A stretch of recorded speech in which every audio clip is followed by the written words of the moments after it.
제 아들 민구의 영정사진 속 얼굴은 제 기억 속 모습 그대로 환하게 웃고 있었습니다.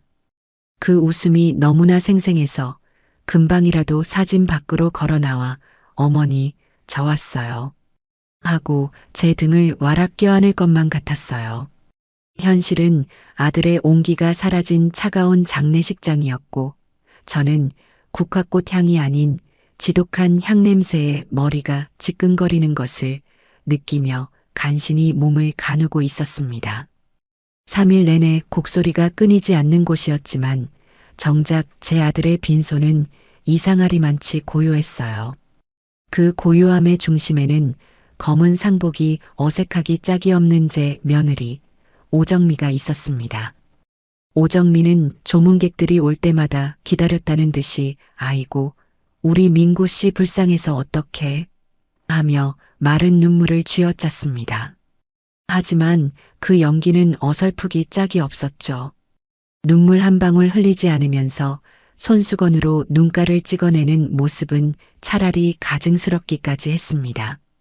조문객들이 등을 돌려 자리를 뜨기 무섭게 며느리는 언제 울었냐는 듯 무표정한 얼굴로 돌아와 의자에 풀썩 주저앉았어요.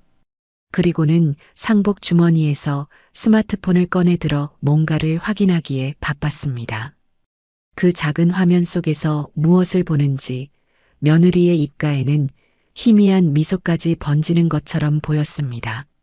아들이 죽었는데 남편 잃은 여자의 얼굴에서 어떻게 저런 표정이 나올 수 있는지 제 상식으로는 도무지 이해할 수가 없었어요. 제 속은 시커멓게 타들어가는데 며느리는 뭐가 그리 중요한지 연신 스마트폰 액정만 들여다보고 있었습니다. 조문객들이 없는 틈을 타 제가 다가가 새아가 이제 그만 좀 하거라. 사람들이 다 쳐다본다. 하고 낮은 목소리로 타일렀어요. 그러자 며느리는 귀찮다는 듯 저를 흘깃 쳐다보며 말하더군요. 어머니, 저도 지금 회사 일이랑 이것저것 정리할 게 많아서 그래요. 상중에 이런 것까지 일일이 간섭하셔야겠어요? 그 뻔뻔한 말투에 기가 막혀 말이 나오지 않았습니다. 제 아들이 싸늘한 주검으로 누워 있는데 고작 회사 일이 문제란 말인가요?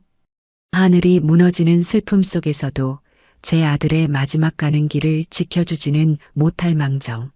저리도 매정하게 구는 며느리의 모습에 가슴 속에서 무언가 쿵 하고 내려앉는 기분이었습니다. 발인 날 아들의 관이 운구차에 실릴 때도 며느리는 소리내어 울지 않았습니다. 그저 먼 산을 바라보며 멍한 표정을 짓고 있을 뿐이었죠.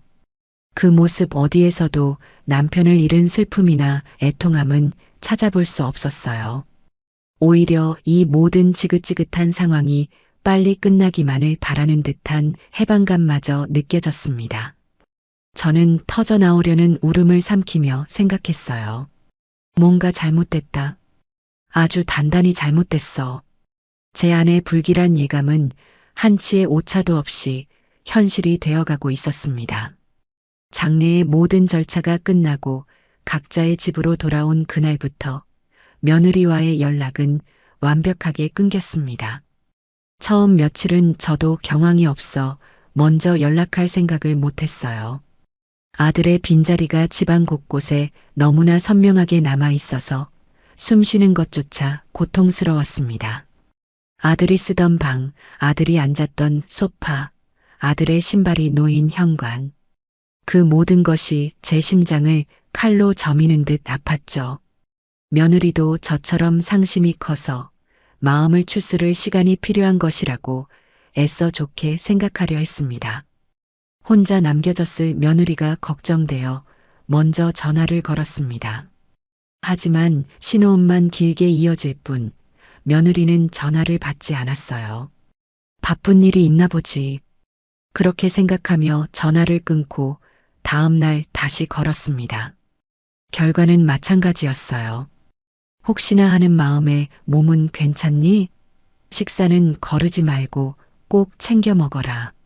하는 걱정이 담긴 문자를 남겼지만 그 문자 옆의 숫자 일은 좀처럼 사라질 줄을 몰랐습니다. 하루, 이틀, 사흘. 시간은 무심하게 흘러갔고 일주일이 지나도록 며느리에게서는 먼지 한 톨 같은 소식조차 없었습니다. 아들의 49제 날짜는 다가오는데 상의를 해야 할 며느리는 마치 세상에 없는 사람처럼 침묵으로 일관했습니다. 제 걱정은 서서히 분노로 변하기 시작했어요. 아무리 슬프고 힘들어도 시어머니가 이렇게 연락을 하는데 단 한 번을 받지 않는다는 건 상식 밖의 일이었으니까요. 도대체 무슨 속셈인지 알 수가 없어 답답한 마음에 가슴만 쳤습니다. 혹시 아들이 없는 집에서 혼자 있다가 무슨 일이라도 생긴 건 아닐까 덜컥 겁이 나기도 했어요. 하지만 그런 걱정은 금세 사그라들었습니다. 며느리는 그렇게 연약한 사람이 아니었으니까요. 오히려 제 전화를 일부러 피하고 있다는 생각에 무게가 실렸습니다. 그 이유가 무엇일까? 머릿속이 복잡하게 얽혀 들어갔습니다. 장례식장에서 보았던 며느리의 무심한 표정과 스마트폰을 만지작거리던 모습이 자꾸만 눈앞에 아른거렸어요. 더는 참을 수가 없어서 저는 결국 아들의 친구들에게 전화를 돌리기 시작했습니다. 아들과 가장 가깝게 지냈던 친구 녀석에게 전화를 걸자 그 아이는 제 목소리를 듣자마자 어머니, 괜찮으세요? 하며 진심으로 저를 걱정해 주었습니다. 그 따뜻한 한마디에 참고 있던 눈물이 왈칵 쏟아질 뻔했어요. 간신히 마음을 다잡고 며느리와 연락이 닿지 않는다는 이야기를 꺼냈습니다. 제 말을 잠자코 듣고 있던 아들 친구는 한동안 아무 말이 없다가 아주 조심스럽게 입을 열었습니다. 어머님, 제가 이런 말씀 드려도 될지 모르겠지만 그 망설임 가득한 목소리에서 저는 직감했습니다. 제가 모르는 무언가가 있다는 것을요. 저는 침착하게 말했습니다. 괜찮다. 무슨 말이든 해보거라. 민구 엄마가 왜 이러는지 혹시 짚히는 거라도 있는 게냐? 제 재촉의 친구 녀석은 큰 한숨을 내쉬더니 어렵게 말을 이었습니다. 사실 민구가 마지막에 정미 씨 때문에 많이 힘들어했어요.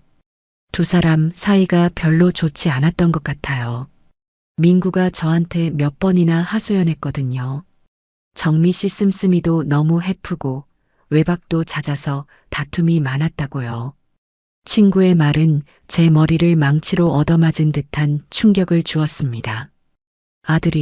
내 아들이 그렇게 힘들어하고 있었다니요. 저는 단 한 번도 아들에게서 그런 내색을 본 적이 없었습니다. 늘 정미 씨는 저한테 과분한 사람이죠. 잘해주고 싶어요. 라며 웃기만 하던 아들이었습니다. 그 속이 얼마나 썩어 문드러지고 있었을지 생각하니 심장이 갈기갈기 찢어지는 것 같았어요. 아들 친구는 계속해서 말을 이었습니다. 민구가 이혼까지 생각했던 것 같아요. 저한테 변호사 아는 사람 있냐고 물어본 적도 있었어요. 어머님. 그런데 그렇게 갑자기 가버릴 줄은. 그 말을 듣는 순간 제 머릿속에 흩어져 있던 의심의 조각들이 하나의 그림으로 완벽하게 맞춰졌습니다. 장례식장에서의 부자연스러운 행동, 모든 연락을 끊어버린 완벽한 침묵, 그리고 아들의 고통. 이 모든 것의 중심에는 며느리 오정미가 있었습니다. 아들이 죽자마자 기다렸다는 듯이 잠적해버린 것은 슬픔 때문이 아니라 무언가 감추고 싶은 비밀이 있기 때문이었을 겁니다. 제 안에서 차가운 분노가 불길처럼 타오르기 시작했습니다. 이것은 단순한 부부싸움이나 성격 차이의 문제가 아니었어요.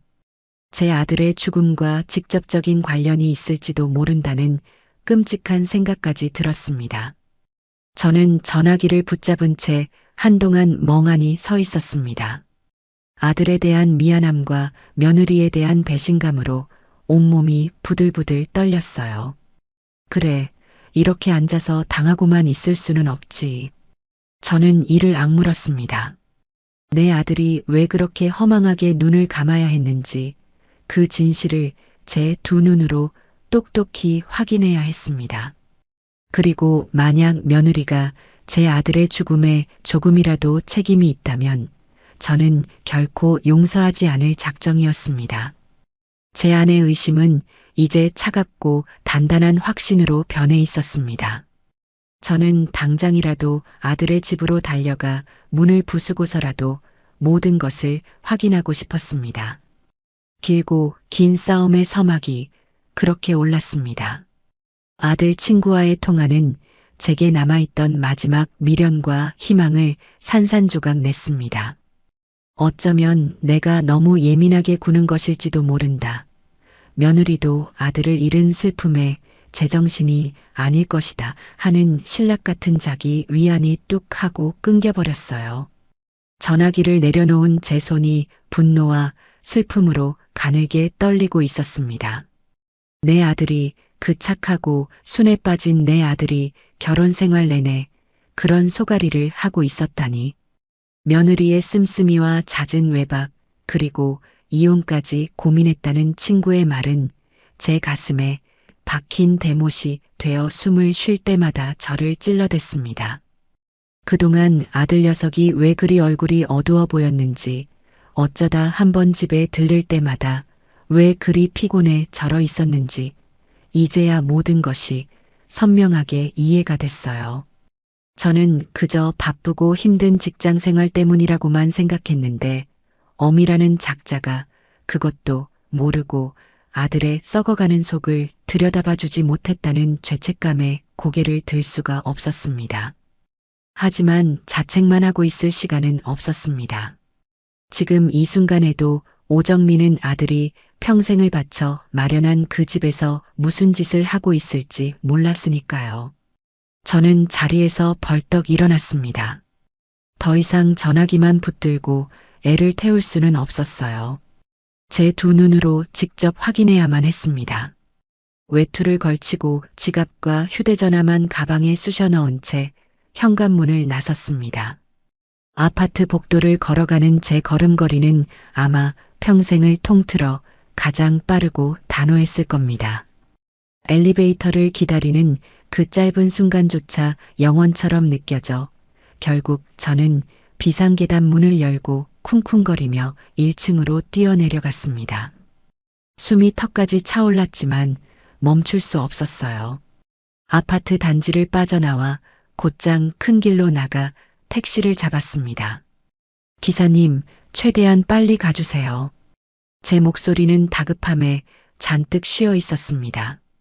택시 창밖으로 익숙한 동네 풍경이 빠르게 스쳐 지나갔습니다. 불과 몇 주 전 아들의 차를 타고 함께 장을 보러 지나갔던 길이었습니다. 어머니, 이거 드셔보세요. 새로 나온 과자인데 맛있더라고요. 하며 제 입에 과자를 넣어주던 아들의 얼굴이 눈앞에 어른거려 눈시울이 뜨거워졌습니다. 그 다정했던 아들이 이제는 세상에 없다는 사실이, 그리고 그 빈자리를 며느리라는 여자가 더럽히고 있을지도 모른다는 의심이 제 속을 뒤집어 놓았습니다. 기사님이 백미러로 제 얼굴을 힐끔 쳐다보는 것이 느껴졌지만 저는 흐르는 눈물을 닦을 생각도 하지 못했어요. 지금 제게 중요한 것은 오직 하나, 진실을 확인하는 것뿐이었습니다. 아들이 살던 아파트 단지에 도착했을 때 제 심장은 발소리에 맞춰 쿵쾅거리고 있었습니다. 익숙한 단지 입구를 지나 아들 내외가 살던 동으로 향하는 발걸음이 무겁게 느껴졌어요. 혹시라도 1층 로비에서 며느리와 마주치기라도 하면 어쩌나 그 옆에 정말 낯선 남자가 함께 있다면 나는 무슨 말을 해야 하나? 머릿속이 온갖 상상으로 터질 것 같았지만 저는 걸음을 멈추지 않았습니다. 공동 현관 비밀번호를 누르고 안으로 들어서자 싸늘한 공기가 저를 맞았습니다. 엘리베이터 버튼을 누르고 기다리는 동안 저는 일부러 아무 생각도 하지 않으려 애썼습니다. 도착한 엘리베이터에 올라타 14층 버튼을 누르는 손가락 끝이 차갑게 식어 있었습니다. 14층, 딩동 소리와 함께 엘리베이터 문이 열렸습니다.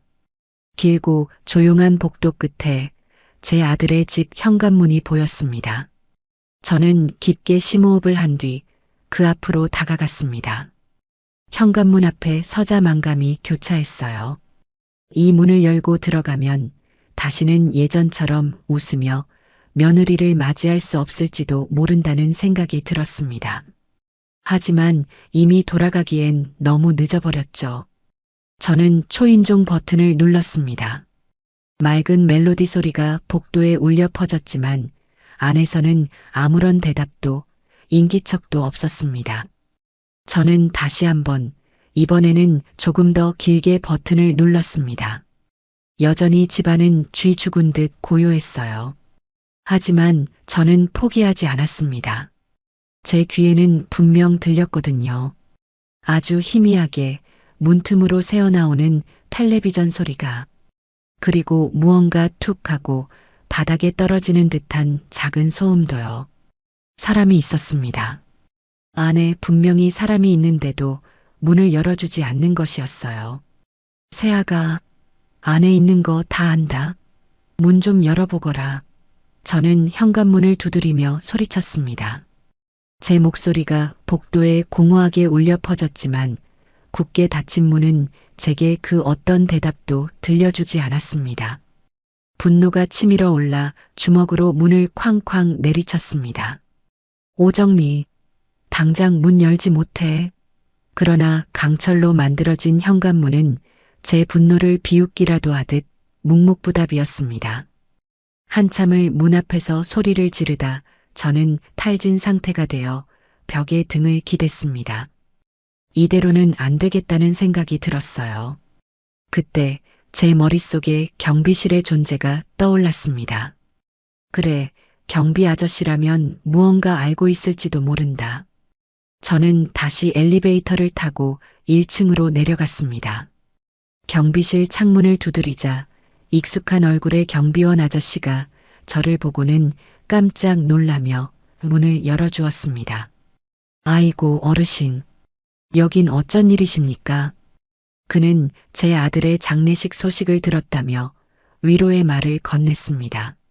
저는 고맙다는 인사를 할 경황도 없이 곧장 본론으로 들어갔습니다. 아저씨, 혹시 1402호에 사는 제 며느리 요즘 이상한 점 없었나요? 제가 아무리 연락을 해도 받지를 않아서요. 제 질문에 경비원은 무언가 망설이는 듯한 표정을 지었습니다. 그는 잠시 주변을 두리번거리더니 목소리를 낮춰 제게 말했어요. 어르신, 제가 이런 말씀 드려도 될지 모르겠습니다만 사실 며칠 전부터 1402호 댁에 처음 보는 남자분이 드나들었습니다. 경비원의 말에 제 심장이 덜컥 내려앉았습니다. 남자라니요? 어떤 남자 말입니까? 제 목소리가 심하게 떨려 나왔습니다. 경비원은 더욱 조심스럽게 말을 이었습니다. 키가 훤칠하고 몸이 좋아 보이는 젊은 남자였는데 며느님하고 아주 다정하게 팔짱을 끼고 다니더군요. 심지어 댁의 아드님 차를 그 남자가 직접 몰고 나가기도 했습니다. 그 말을 듣는 순간 제 눈앞이 하얗게 변하는 것 같았습니다.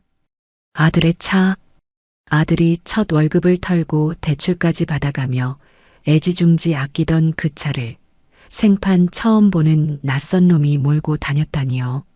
며느리가 그놈과 팔짱을 끼고 돌아다녔다는 사실보다 아들의 흔적이 깃든 소중한 물건을 그놈이 더럽혔다는 사실에 참을 수 없는 모욕감과 분노가 치밀어 올랐습니다. 더 이상 의심의 여지가 없었습니다. 오정민은 제 아들의 죽음을 슬퍼하기는커녕 새로운 남자와 놀아나고 있었던 겁니다. 제 아들의 모든 것을 빼앗고서 말이죠. 저는 경비원에게 아무 말도 하지 못하고 그저 입술만 파르르 떨었습니다. 경비원은 제 얼굴이 수처럼 까맣게 변한 것을 보고는 어르신, 괜찮으세요? 어디 편찮으신 겁니까? 하며 걱정스럽게 물었습니다. 저는 간신히 고개를 저으며 휘청거리는 몸을 바로 세웠습니다. 아닙니다. 알려주셔서 고맙습니다. 쉰 목소리로 겨우 대답을 하고 경비실을 나왔습니다. 로비 소파에 주저앉은 저는 가방에서 휴대전화를 꺼냈습니다. 손이 너무 떨려서 몇 번이나 잘못 누른 끝에 저는 3개의 숫자를 눌렀습니다. 112. 신호음이 몇 번 울리고 차분한 목소리의 경찰이 전화를 받았습니다. 네, 112 상황실입니다. 무엇을 도와드릴까요? 저는 최대한 침착하게 하지만 단호한 어조로 말했습니다. 여기 아파트 1402호인데요. 제가 집주인의 어머니입니다. 얼마 전 아들이 사망했는데 며느리가 모든 연락을 끊고 집에서 나오지를 않습니다. 경찰은 제 말을 끊으며 물었습니다. 혹시 극단적인 선택 같은 게 의심되는 상황인가요? 저는 단호하게 대답했습니다. 아니요. 그런 건 아닙니다. 문제는 집안에서 분명히 인기척이 느껴지는데도 문을 열어주지 않고 경비원의 증언에 따르면 신원 미상의 남자가 제 아들의 차를 몰고 며느리와 함께 드나들고 있다는 겁니다. 아들의 집에서 무슨 일이 벌어지고 있는지 확인해야겠습니다. 이건 명백한 가택 무단 점유일 수도 있는 상황이니 경찰관을 보내주십시오. 제 목소리에는 조금의 망설임도 담겨 있지 않았습니다. 이제 이 문을 열고 들어가는 것은 단순한 확인이 아닌 전쟁의 시작이 될 것이었습니다. 저는 굳게 닫힌 1402호의 현관문을 노려보며 다가올 폭풍을 기다렸습니다.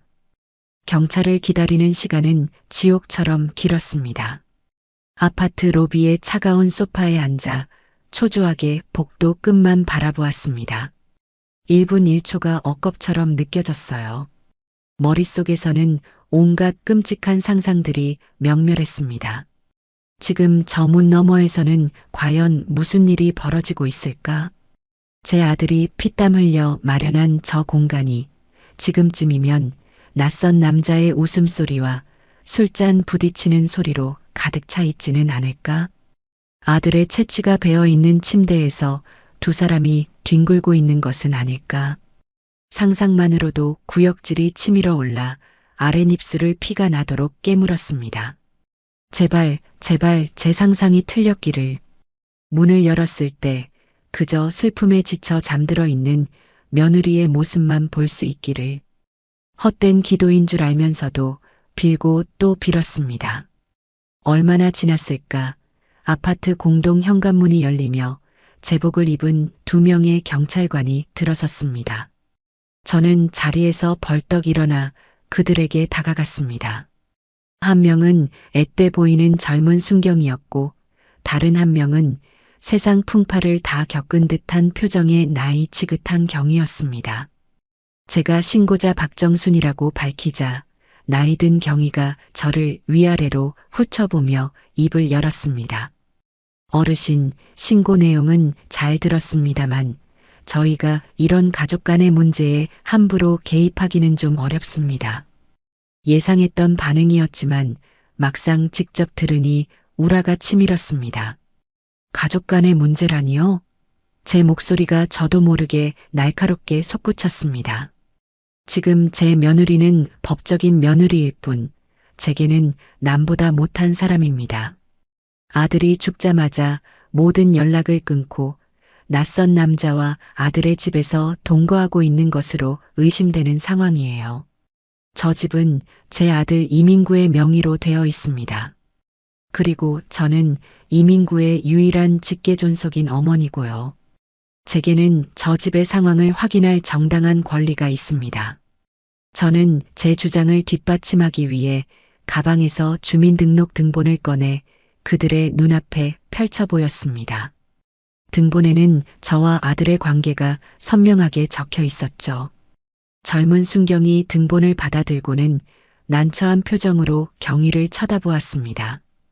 경희는 여전히 미심쩍은 얼굴로 제게 말했습니다. 어르신, 그래도 집안의 사람이 문을 열어주지 않는 이상 저희가 강제로 문을 개방할 수는 없습니다. 그건 명백한 위법 행위가 될 수 있습니다. 저는 한치도 물러서지 않았습니다. 그럼 저 안에 있는 사람들이 범죄를 저지르고 있어도 문을 안 열어주면 그냥 돌아가실 겁니까? 제 아들의 재산이 낯선 남자에게 넘어가고 있을지도 모르는 상황입니다. 이건 단순한 가정 불화가 아니라 재산 다툼, 어쩌면 사기 사건의 시작일 수도 있어요. 지금 이 상황을 묵인하고 돌아가셨다가 나중에 더 큰 문제가 생기면 그때는 두 분이 책임지실 수 있겠습니까?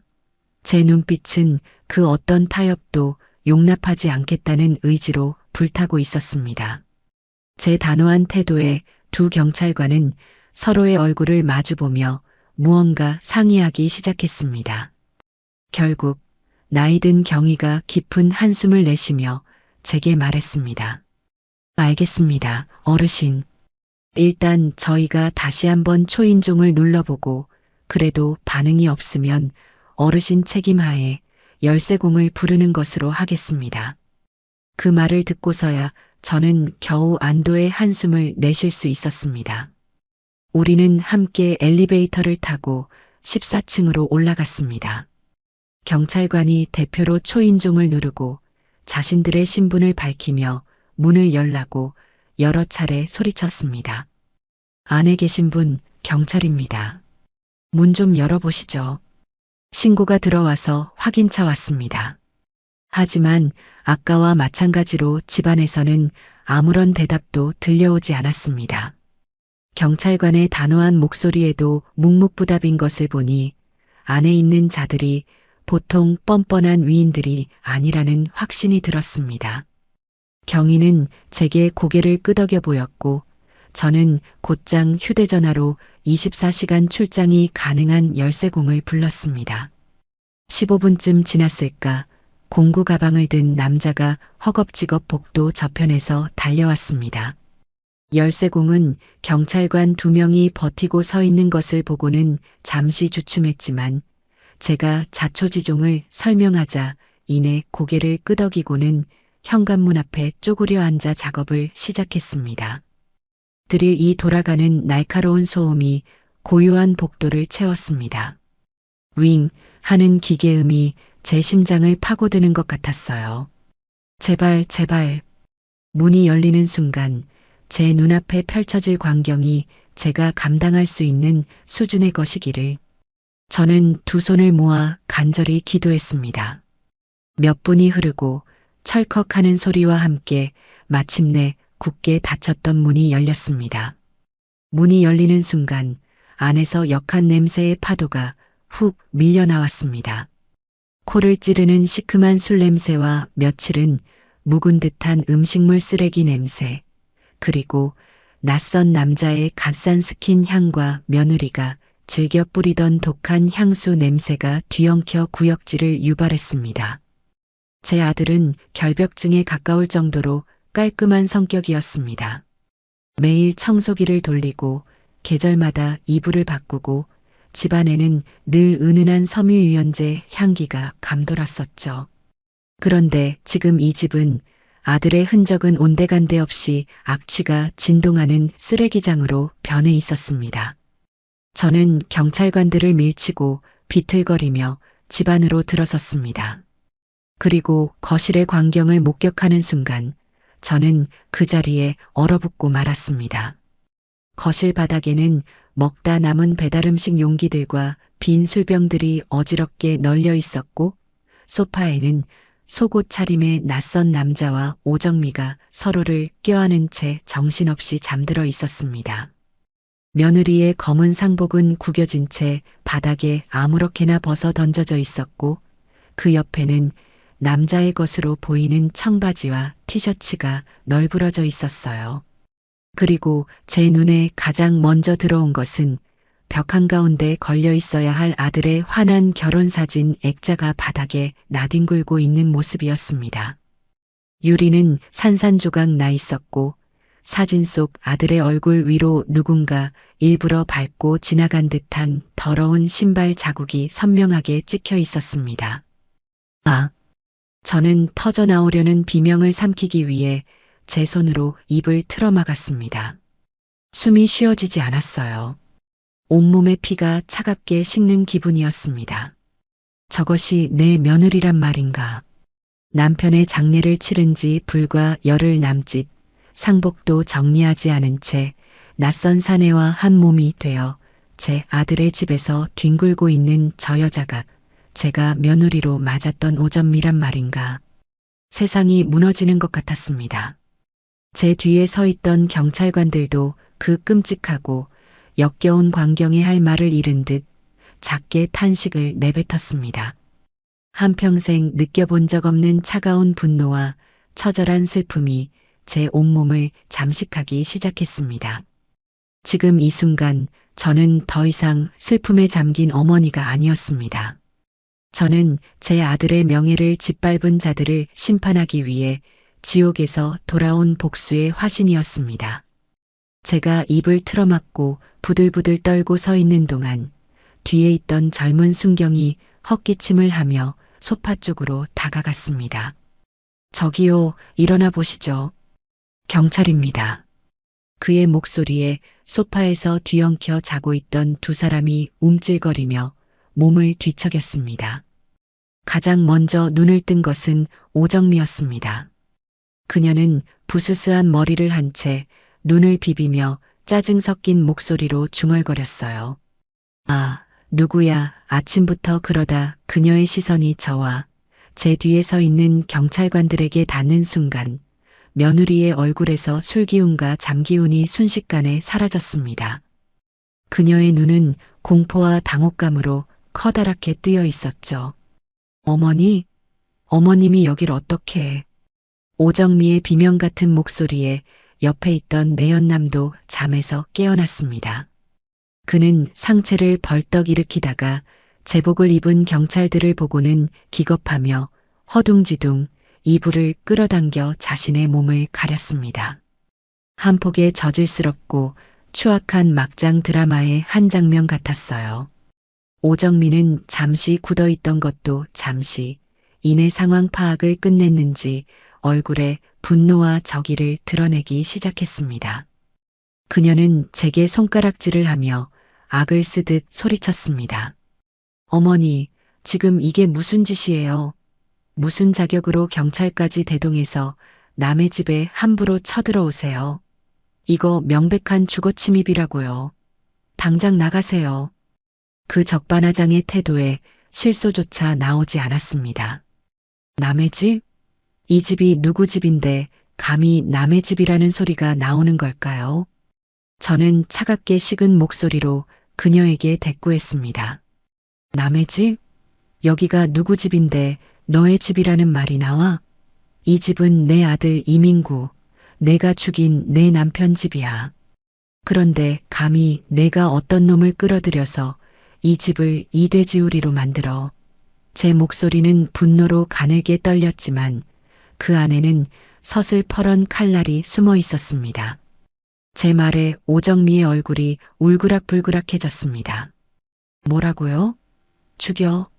제가 뭘 어쨌다고 그런 막말을 하세요. 그리고 이 집은 이제 제 집이에요. 법적으로 남편 재산은 아내가 상속받게 되어 있다고요. 법. 감히 저 상황에서 법을 들먹이는 며느리의 뻔뻔함에 저는 할 말을 잃었습니다. 저와 며느리 사이에서 험한 말이 오가자 나이든 경위가 중간에 끼어들며 상황을 중재하려 했습니다. 두 분 다 진정하십시오. 여기는 싸우라고 온 곳이 아닙니다. 일단 두 분 신분증 좀 제시해 주시죠. 경위가 내연남을 향해 말하자 그는 허둥지둥 바닥에 널브러진 자신의 바지를 찾아 주머니에서 지갑을 꺼냈습니다. 그가 옷을 꿰어 입으려고 움직이는 바로 그 순간이었습니다. 제 눈에 무언가 번쩍하는 것이 들어왔어요. 바로 그 남자의 왼편 손목이었습니다.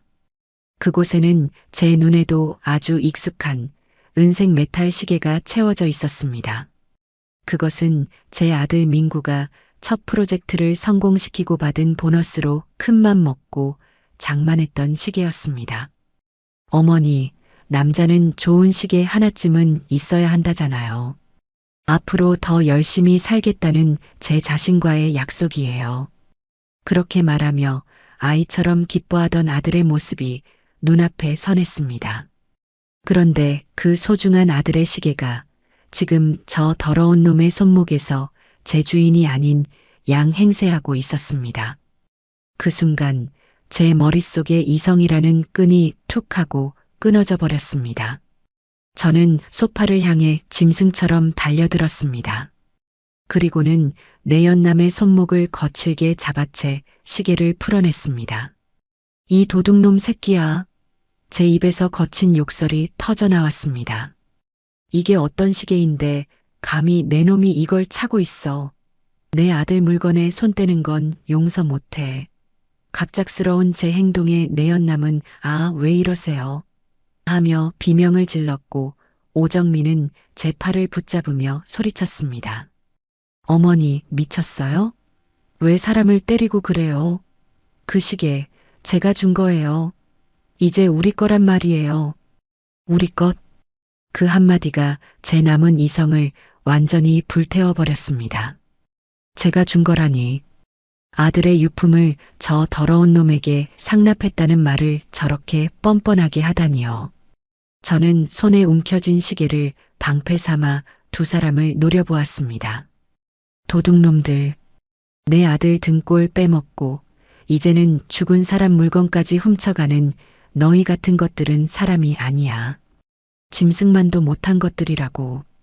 제 섯을 펄언 기세에 오정미와 내연남은 잠시 주춤했습니다.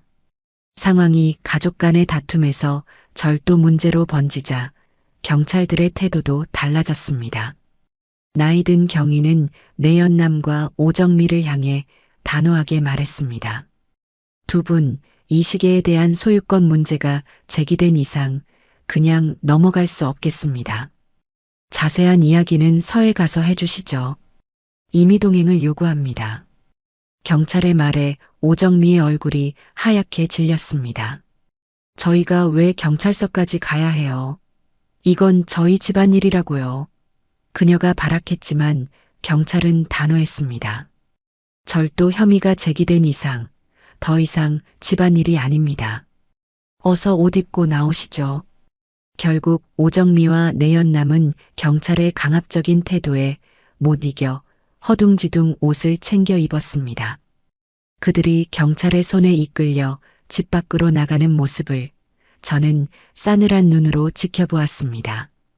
그들의 뒷모습에서는 조금의 반성이나 죄책감도 찾아볼 수 없었어요. 오직 분노와 당혹감만이 가득할 뿐이었죠. 그들이 사라지고 난 뒤 저는 엉망이 된 거실 한가운데 우두커니 서 있었습니다. 손에는 아들의 체온이 남아있는 듯한 차가운 시계가 들려 있었습니다. 창문으로 들어오는 아침 햇살이 바닥에 나뒹구는 깨진 유리 조각에 비쳐 어지럽게 빛났습니다. 저는 그 빛을 바라보며 조용히 맹세했습니다. 민구야, 걱정하지 마라. 이 엄마가 내 것을 탐낸 저 버러지 같은 인간들 반드시 지옥으로 끌고 내려가 줄게. 길고 긴 복수의 서막이 그렇게 진짜로 시작되고 있었습니다. 경찰서에서 조사를 받고 나온 제 발걸음은 조금도 무겁지 않았습니다. 오히려 이상할 정도로 머리가 맑아지고 앞으로 무엇을 해야 할지가 선명하게 보였어요. 분노와 슬픔이 뒤섞여 제 안에서 들끓었지만 그것은 더 이상 저를 주저앉게 만드는 무기력한 감정이 아니었습니다. 제 아들의 명예를 되찾고 그 아이의 죽음을 욕보인 자들을 심판대에 세워야 한다는 차갑고 단단한 사명감이 제 온몸을 지배하고 있었죠. 집으로 돌아가는 택시 안에서 저는 곧장 지인들에게 연락을 돌리기 시작했습니다. 평생을 성실하게 살아오며 맺은 인연들 중에서 가장 연륜 있고 발이 넓은 지인에게 전화를 걸어 다짜고짜 물었습니다. 상속이랑 이혼 관련해서 대한민국에서 가장 독하고 유능한 변호사 한 사람만 알려주십시오. 돈은 얼마가 들어도 상관없습니다. 제 목소리에 담긴 비장함에 지인은 군말 없이 이름 하나와 연락처를 문자로 보내주었습니다. 백승철 변호사. 이름 석자에서부터 무언가 강직한 기운이 느껴지는 듯 했습니다. 저는 집에도 들르지 않고 곧장 택시를 돌려 그 변호사 사무실이 있다는 서초동으로 향했습니다. 높게 솟은 법조타운 건물들을 보니 이제 정말 돌아올 수 없는 강을 건넜다는 것이 실감났습니다. 변호사 사무실은 생각보다 크거나 화려하지는 않았지만 아주 정갈하고 빈틈없이 정돈되어 있었어요. 비서의 안내를 받아 안으로 들어가자 날카로운 눈매에 다부진 체격을 한 중년의 남자가 저를 맞았습니다. 백승철 변호사였습니다. 그는 제게 자리를 권하며 이미 제 지인을 통해 대략적인 이야기는 들었다고 말했습니다. 저는 그의 맞은편 의자에 허리를 꼿꼿이 세우고 앉아 지난 며칠간 있었던 모든 일을 처음부터 끝까지 아주 상세하게 털어놓았습니다. 장례식장에서의 며느리의 태도부터 끊어진 연락, 경비원의 증언, 경찰을 대동하고 문을 열었을 때의 참혹한 광경, 그리고 아들의 시계를 차고 있던 내연남의 모습까지. 제 이야기가 길어질수록 백 변호사의 표정은 점점 더 굳어갔습니다. 이야기를 마친 뒤 저는 가방에서 아들의 시계를 꺼내 테이블 위에 올려놓았습니다. 이게 그 시계입니다. 제 아들의 목숨값이나 다름없는 물건이에요. 백 변호사는 시계를 잠자코 바라보다가 이윽고 제 눈을 똑바로 쳐다보며 말했습니다. 그의 목소리는 낮고 차분했지만 그 안에는 강철 같은 힘이 실려 있었어요. 어머님, 먼저 심심한 위로의 말씀을 전합니다. 그리고 아주 힘든 싸움이 될 거라는 말씀도 드려야겠습니다. 그는 법적으로 며느리인 오정미가 남편의 사망의 직접적인 원인을 제공했다는 것을 입증하기는 매우 어렵다고 설명했습니다. 하지만 그는 포기하라는 말을 하지는 않았습니다. 오히려 그의 눈은 무언가 흥미로운 사건을 만난 듯 반짝이고 있었죠. 하지만 방법이 없는 것은 아닙니다. 우리는 두 가지 방향으로 접근할 겁니다. 첫째, 오정미 씨가 혼인 기간 중 배우자로서의 의무를 현저히 게을리하고 부정한 행위를 저질렀다는 명백한 유책 사유를 증명해야 합니다. 둘째, 아드님의 재산을 부당하게 침해하고 유용한 정황을 잡아내야 합니다. 이 두 가지만 확실하게 증명해낸다면 상속 재산 분할에서 오정미 씨를 완전히 배제시키거나 설령 일부를 받게 되더라도 그에 상응하는 위자료를 청구해서 빈손으로 내쫓을 수 있습니다. 그의 명확한 설명에 제 머릿속이 환해지는 기분이었습니다. 그렇게만 할 수 있다면 저는 뭐든지 하겠습니다. 변호사님만 믿겠습니다. 제 단호한 대답에 백 변호사는 만족스러운 듯 희미하게 미소를 지었습니다. 그는 곧바로 행동에 나섰습니다. 증거가 가장 중요합니다. 어머님, 지금부터는 감정적으로 행동하시면 안 됩니다. 철저하게 증거를 모으고 그 증거로 저들의 숨통을 조여야 합니다. 그는 곧장 책상 위에 전화기 버튼을 눌러 누군가에게 전화를 걸었습니다. 나 백 변호사인데 최 실장 지금 시간 좀 괜찮나? 아주 흥미로운 일이 하나 들어왔어. 그는 통화기 너머의 상대에게 간단하게 상황을 설명하더니 제게 전화기를 넘겨주었습니다. 제가 가장 신뢰하는 사설 조사원입니다. 지금부터 어머님께 필요한 모든 증거는 이 사람이 찾아다 줄 겁니다. 돈 생각은 마시고 필요한 건 뭐든지 시키십시오. 저는 그 전화기 너머의 남자, 최 실장이라는 사람에게 오정미와 내연남에 대한 모든 정보를 넘겨주고 두 사람이 언제부터 만났는지, 특히 제 아들이 살아있을 때부터 부정한 관계였는지를 반드시 밝혀달라고 신신당부했습니다. 변호사 사무실을 나오니 해가 뉘엿뉘엿 지고 있었습니다. 하지만 제 마음은 오히려 동이 트는 것처럼 환해졌어요. 이제 제가 가야 할 길이 명확해졌기 때문입니다. 집으로 돌아온 저는 곧바로 다음 단계에 착수했습니다. 바로 아들의 마지막 흔적이 남아있는 물건들을 확보하는 것이었죠. 이대로 두었다가는 오정미가 그 집에 돌아가 증거가 될 만한 것들을 모두 없애버릴지도 모른다는 생각이 들었습니다. 저는 백 변호사에게 전화를 걸어 상황을 설명했고, 변호사는 자신의 사무실에 있는 젊은 사무장을 동행시켜 주었습니다. 혹시 모를 법적 분쟁에 대비한 증인이 필요하다는 이유에서였죠. 사무장과 함께 다시 찾은 아들의 집은 여전히 지옥의 모습 그대로였습니다. 역한 냄새와 어지러운 풍경에 헛구역질이 났지만 저는 코를 막고 안으로 들어갔습니다. 제 목표는 오직 하나, 아들의 서재에 있는 노트북과 서류들이었습니다. 서재는 다행히 거실보다는 덜 어지럽혀져 있었습니다. 저는 아들의 책상 위에 놓인 노트북과 서류철 몇 개, 그리고 일기장으로 보이는 낡은 다이어리를 서둘러 챙겼습니다. 사무장은 제 행동 하나하나를 휴대전화 카메라로 꼼꼼히 촬영하며 증거를 남겼습니다. 집을 나서기 전 저는 바닥에 나뒹굴고 있던 아들의 결혼사진 액자를 조심스럽게 집어들었습니다. 깨진 유리를 털어내고 더러운 신발 자국이 묻은 아들의 얼굴을 손수건으로 닦아냈습니다. 사진 속에서 환하게 웃고 있는 아들의 얼굴을 보자 참았던 눈물이 다시 왈칵 쏟아졌습니다. 민구야, 미안하다. 엄마가 너무 늦어서 미안해. 집으로 돌아온 저는 밤을 새워 아들의 물건들을 살펴보기 시작했습니다. 가장 먼저 노트북을 켰습니다. 부팅 화면이 지나고 비밀번호를 입력하라는 창이 나타났습니다. 심장이 두근거렸어요. 아들의 생일, 오정미의 생일, 두 사람의 결혼기념일. 생각나는 모든 숫자를 조합해 입력했지만 비밀번호가 틀렸다는 메시지만 반복해서 나타났습니다. 포기해야 하나 싶었던 바로 그 순간 제 머릿속에 아주 오래전 기억 하나가 스쳐 지나갔습니다. 아주 어릴 적 아들이 강아지를 사달라고 졸라서 시골집에서 데려왔던 누렁이. 그 녀석의 이름이 복실이었습니다.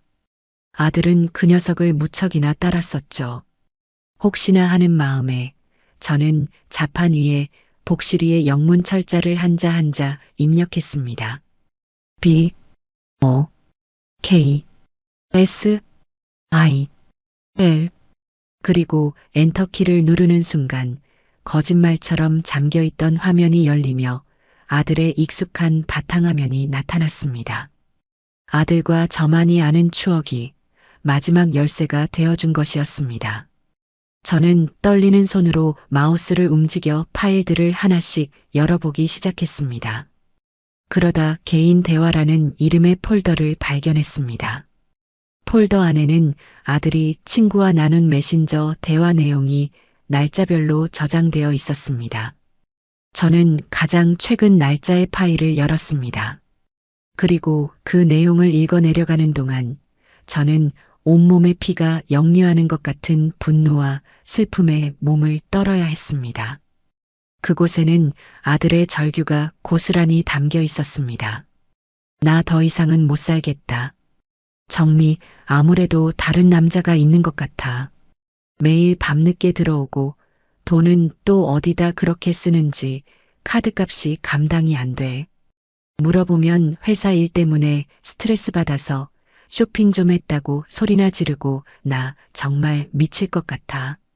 내가 확실한 증거를 잡은 것도 아니잖아. 너무 의심부터 하지 마. 아니야. 며칠 전에 정미차에서 남자 스킨 냄새가 진동을 하더라.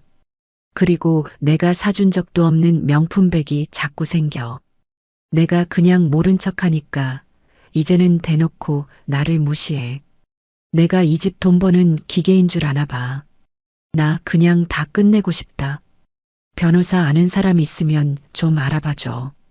이혼해야겠어. 대화 내용을 다 읽은 저는 노트북을 덮고 한참을 오열했습니다. 내 가여운 아들이 이런 지옥 속에서 혼자 싸우고 있었다니. 그 사실을 까맣게 몰랐던 제 자신이 너무나 원망스러웠습니다. 눈물을 닦고 다시 노트북을 뒤지던 저는 마침내 결정적인 파일을 찾아냈습니다. 다운로드 폴더 안에 선명하게 남아있는 협의 이혼 이사 확인 신청서 양식 파일. 파일이 저장된 날짜는 아들이 심장마비로 쓰러지기 불과 사흘 전이었습니다. 이것은 단순한 의심이 아니었습니다. 제 아들은 모든 것을 정리할 준비를 하고 있었던 겁니다. 이것이야말로 오정미의 유책 사유를 증명할 가장 강력한 연기나는 총구였습니다. 저는 그 파일을 USB에 따로 저장하며 굳게 다짐했습니다. 오정미, 너는 이제 절대로 내 아들의 재산에 단 한 푼도 손댈 수 없을 것이라고.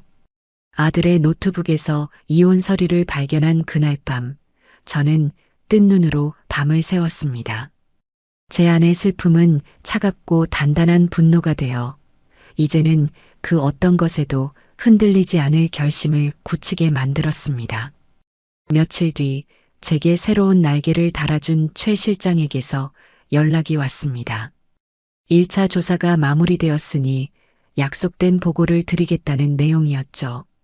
우리는 그의 사무실 근처 사람들이 많이 다니지 않는 한적한 골목의 낡은 카페에서 만나기로 했습니다. 약속 시간보다 조금 일찍 도착한 저는 창가 자리에 앉아 차가운 물만 연신 들이켰습니다.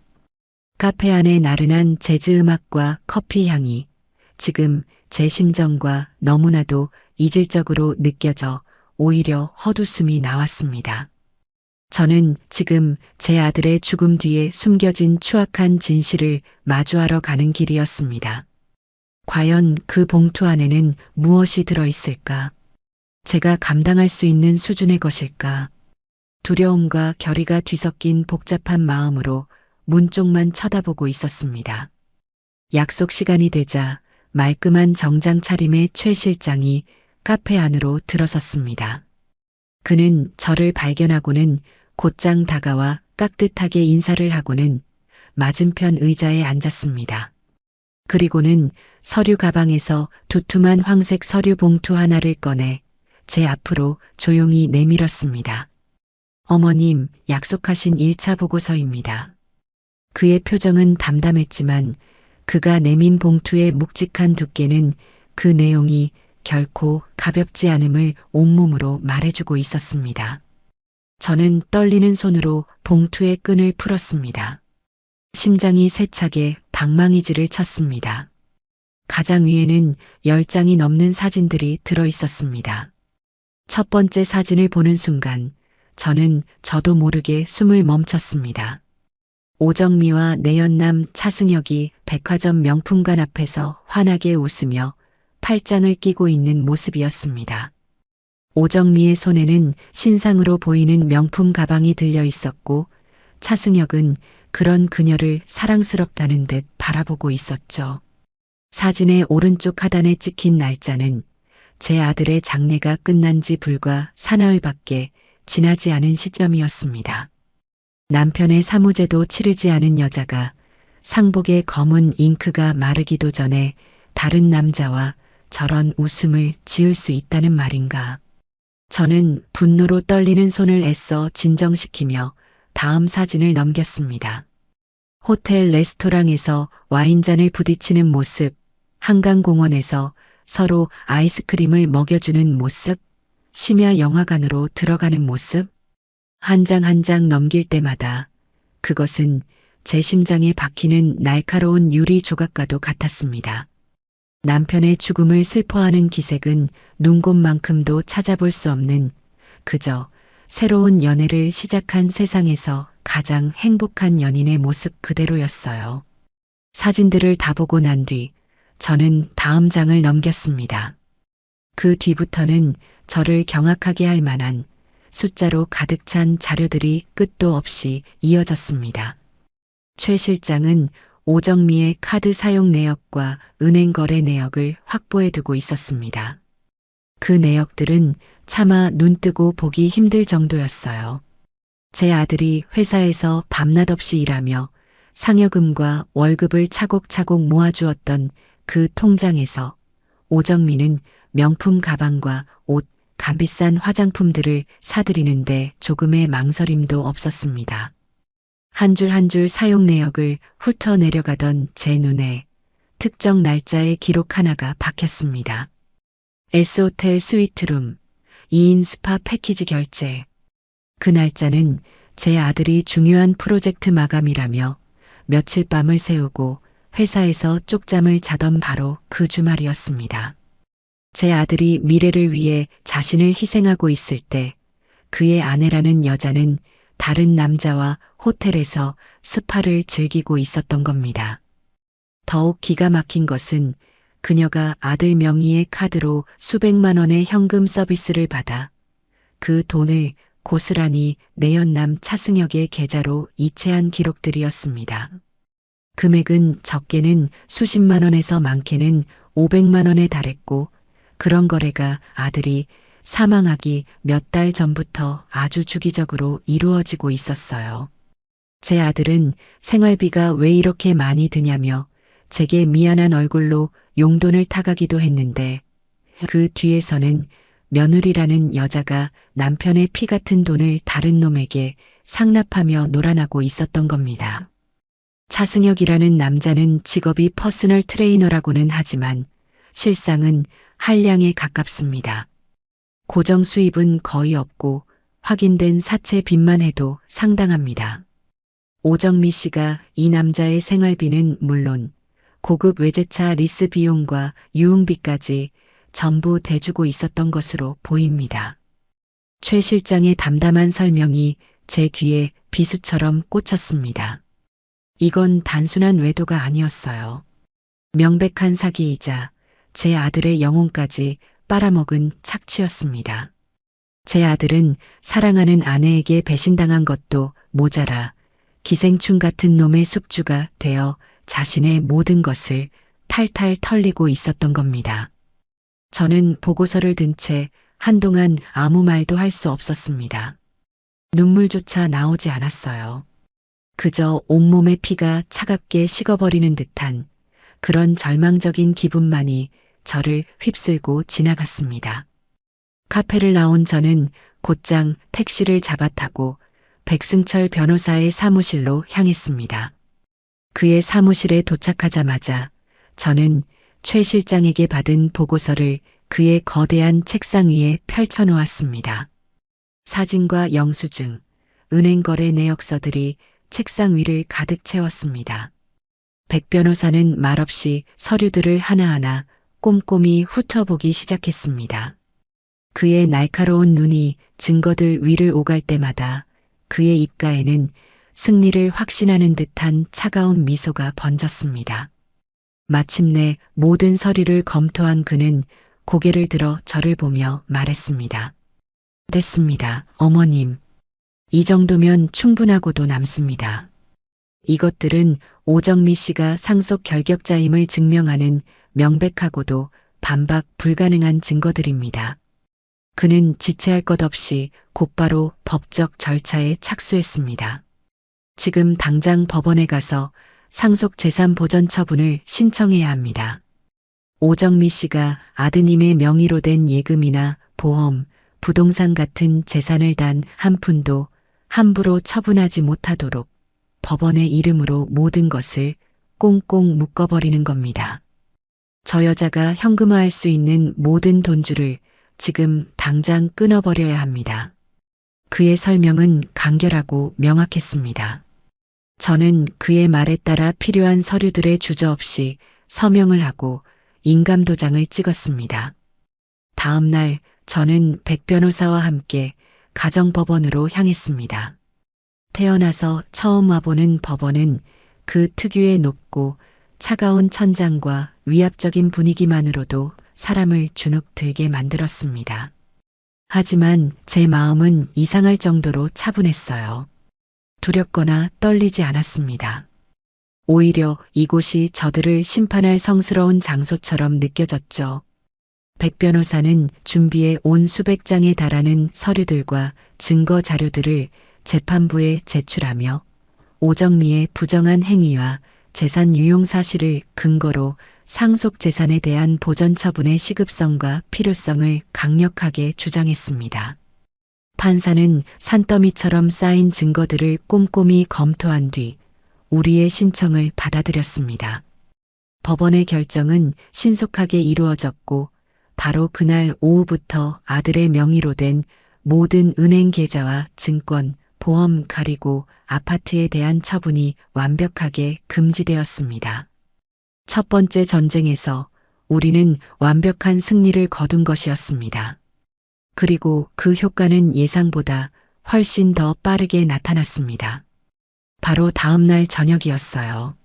저는 저녁을 먹고 소파에 앉아 멍하니 텔레비전을 보고 있었습니다.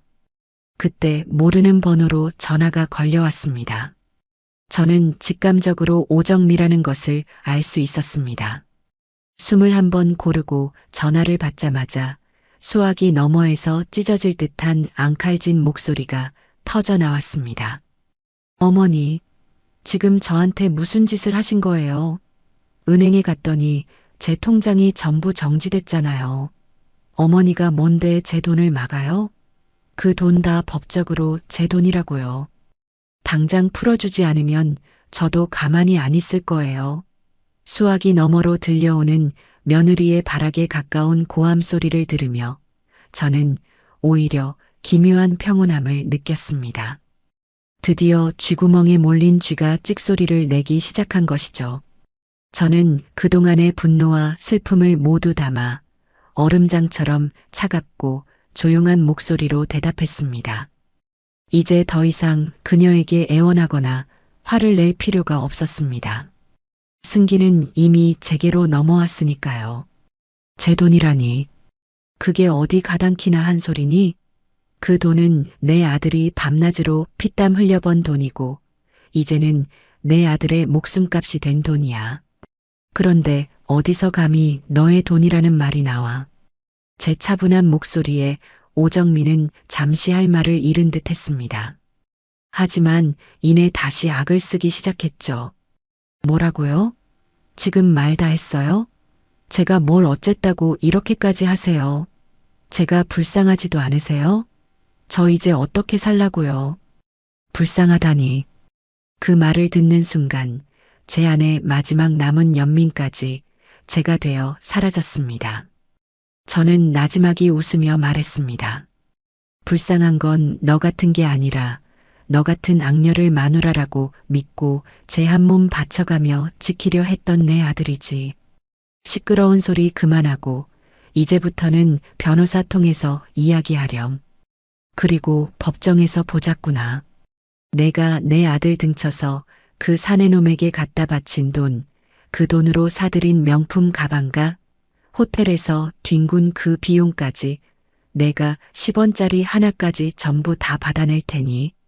그 말을 끝으로 저는 오정미가 무언가 더 소리치기 전에 통화 종료 버튼을 눌러버렸습니다. 전화기를 내려놓자 그제야 제 손이 가늘게 떨리고 있다는 것을 깨달았습니다. 하지만 두렵거나 슬퍼서가 아니었어요. 그것은 기나긴 어둠의 터널 끝에서 마침내 한 줄기 빛을 발견한 자의 희열에 찬 떨림이었습니다. 힘의 균형은 완벽하게 역전되었습니다. 이제 칼자루는 제가 쥐고 있었고 오정미는 제가 휘두르는 칼날을 피할 수 없을 것이었습니다. 오정미의 돈줄을 꽁꽁 묶어놓자 예상했던 대로 다음 화살은 그녀의 부모, 즉 제 사돈댁으로부터 날아왔습니다. 법원에서 상속 재산 보전 처분 결정을 받아낸 지 불과 이틀 만이었습니다. 저녁 식사를 막 끝내고 뉴스를 보고 있는데 시끄러운 벨소리와 함께 사돈 어른의 이름이 휴대전화 액정에 떴습니다. 저는 잠시 숨을 고른 뒤 차분하게 통화 버튼을 눌렀습니다. 수화기 너머에서는 제 예상을 한치도 벗어나지 않는 격앙된 고성이 터져 나왔습니다. 사부인, 지금 이게 다 어찌 된 일입니까? 아무리 그래도 그렇지. 어떻게 이런 식으로 뒤통수를 칠 수가 있어? 가뜩이나 남편 잃고 슬픔에 잠겨 있는 우리 정미한테 어떻게 이럴 수가 있습니까? 그의 목소리에는 저에 대한 원망과 비난, 그리고 자신의 딸이 겪게 될 경제적 어려움에 대한 노골적인 분노가 담겨 있었습니다. 오정미가 제 부모에게는 또 얼마나 눈물 연기를 하며 자신을 세상에서 가장 불쌍한 피해자로 둔갑시켰을지 눈에 선했죠. 어머니가 갑자기 돌변해서 남편이 남겨준 유산 한 푼도 못 주겠다며 저를 내쫓으려 해요. 저는 이제 어떻게 살아요? 아마 이런 식으로 제 자신을 천하의 악독한 시어미로 만들어 놓았을 겁니다. 저는 그와 언성을 높여 싸우고 싶은 마음을 꾹 눌렀습니다. 지금은 감정적으로 맞설 때가 아니었습니다. 저는 최대한 냉정하고 낮은 목소리로 대답했습니다. 사돈어른, 지금 저한테 화를 내실 때가 아닌 것 같습니다. 전화로 길게 드릴 말씀이 아닙니다. 사돈어른과 안사부인께서 정미의 진짜 미래를 위해서라도 두 눈으로 똑똑히 확인하고 아셔야 할 것들이 있습니다. 그러니 두 분 시간 괜찮으실 때 조용한 곳에서 잠시 뵙고 싶습니다. 제 목소리에 담긴 서늘하고 단호한 기운을 느꼈는지 사돈어른은 잠시 말을 잇지 못했습니다. 그는 무언가 더 따지고 싶었지만 제 태도가 워낙 완강했기에 결국 알겠소. 시간과 장소를 알려주시오. 라며 마지못해 제 제안을 받아들였습니다. 전화를 끊은 저는 곧장 백승철 변호사에게 연락해 상황을 알리고 그가 준비해 둔 증거 자료들을 다시 한번 꼼꼼히 점검했습니다. 약속 당일 저는 그 서류 뭉치를 단순한 종이가 아닌 거짓을 베어버릴 날카로운 칼이라 생각하며 가방 깊숙이 챙겼습니다. 약속 장소는 인사동의 한적한 골목에 위치한 전통 찻집의 별실이었습니다. 제가 방 안으로 들어서자 사돈 부부는 이미 도착해서 굳은 얼굴로 저를 기다리고 있었습니다. 테이블 위에는 김이 모락모락 나는 찻잔이 놓여 있었지만 방 안의 공기는 얼음장처럼 차가웠습니다. 사돈 안주인은 저를 보자마자 그렁그렁한 눈으로 원망을 쏟아내기 시작했습니다. 사부인, 정말 너무하십니다. 우리 정미가 사부인한테 얼마나 잘했습니까? 명절 때마다 비싼 선물에 용돈까지 챙겨드리고 싹싹하게 굴던 아이였어요. 그런데 어떻게 남편 죽자마자 아이를 이렇게 벼랑 끝으로 몰아붙일 수가 있으세요?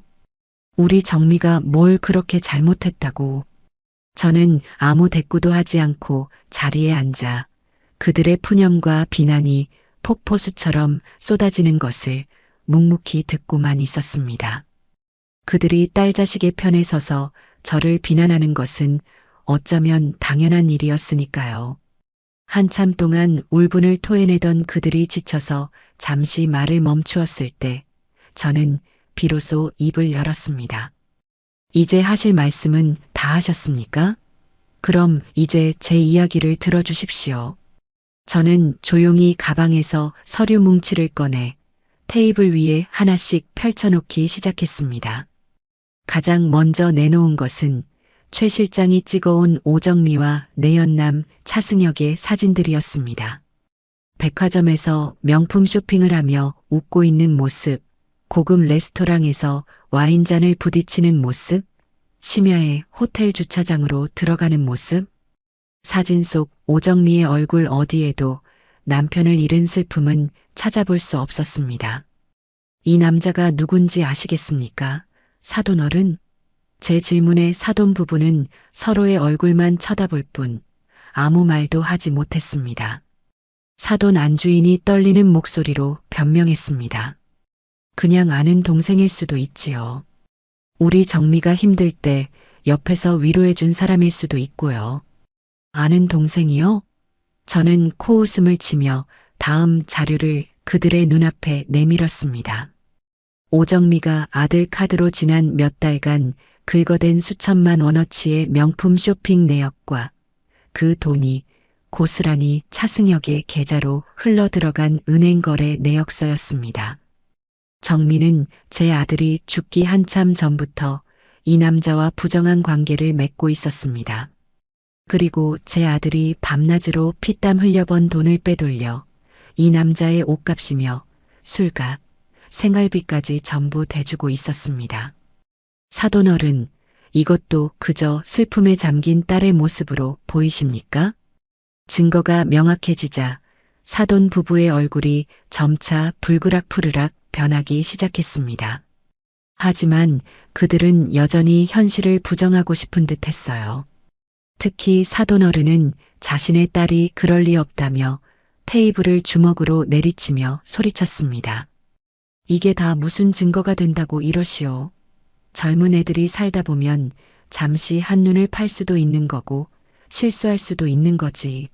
그걸 가지고 사람을 이렇게까지 몰아붙여야겠소. 실수.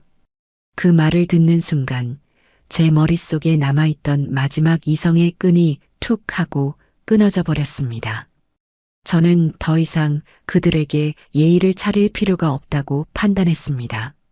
저는 마지막 서류, 제 아들이 친구와 나누었던 메신저 대화 내용과 협의 이혼 이사 확인 신청서 파일을 프린트한 종이를 그들의 면전에 던지듯 내려놓았습니다. 실수요? 사돈어른, 지금 그걸 실수라고 말씀하셨습니까? 당신들 딸의 그 실수 때문에 내 아들은 매일 밤 지옥 속에서 살았습니다.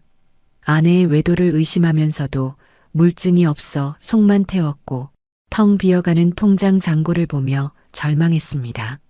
그리고 마침내 모든 것을 정리하기 위해 이혼을 결심한 지 불과 사흘 만에 과로와 스트레스로 인한 심장마비로 길 위에서 죽어갔습니다.